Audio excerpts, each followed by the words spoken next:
The woman who received the first hand transplant on the West Coast is making some amazing recovery.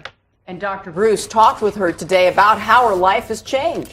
I got to tell you, it has affected so many people, Colleen and Anna, as you will see. Now, the surgery, of course, is a testament to the donor family, to the UCLA doctors and nurses, to the life-sharing organization that found her new hand, but most of all, it's a testament to her own spirit. I haven't been able to wear my hair in a ponytail. I haven't been able to go out to dinner and order a steak and cut it up myself. I haven't been able to teach my daughter some little things like tying her shoes. But soon, Emily Fennel of Yuba City, California, may be able to do all of those things with her daughter. During this operation, Emily became the first person on the West Coast to receive a full hand transplant. Well, this was a very difficult operation. It took 14 hours with 9 surgeons working simultaneously.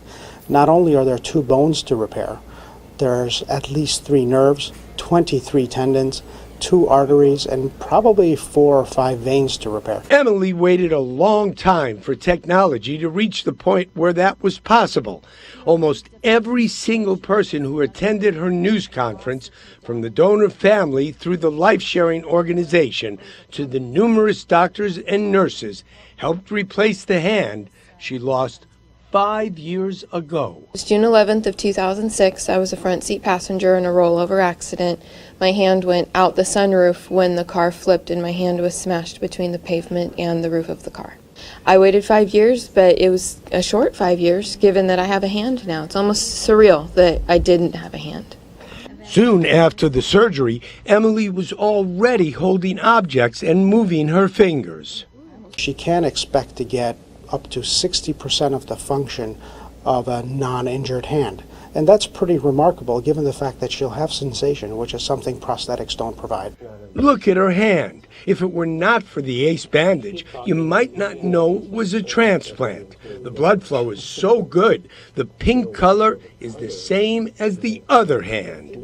Although Emily has months of therapy ahead of her, she knows she will be able to do what she could not do for so long. I'll be able to teach her how to tie her shoes. I'll be able to swim with her more in the summertime. I'll be able to play catch with her. It's incredible. It's a gift that I've been given, and the donor family, I can't imagine the gift that they've given me, and I'm truly blessed. And I will tell you, as a trauma specialist, from looking at her hand, the blood flow, the movement is so close to the other hand, it's surprising even to me. She does not have sensation yet in the transplanted hand, but she eventually will have some. She will need to take anti-rejection drugs for the rest of her life, or her immune system could reject the hand, and she'll get continued therapy to help her brain learn to manipulate that incredible hand better. Now, for more details, the full story, how to volunteer as a donor, go to our website at nbcla.com. The key word, hand transplant, and I can tell from looking at you, looking at that hand. Well, cosmetically, they looked like they matched as well. Yep, the blood flow is so good, it's completely pink.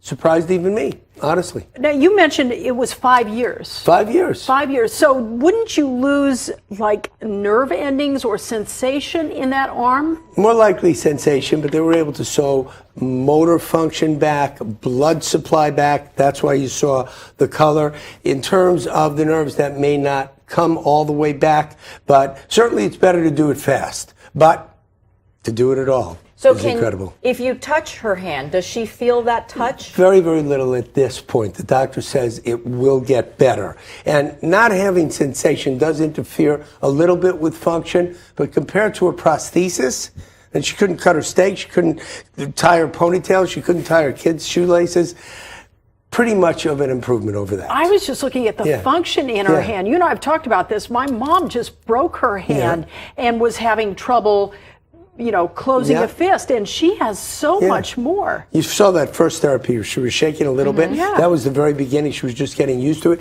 Later on, you saw her threading, and she could actually thread a needle. Incredible. Just incredible. It is. Yep. All right. Thank you. Thanks, Bruce. Thank you, Dr. Bruce.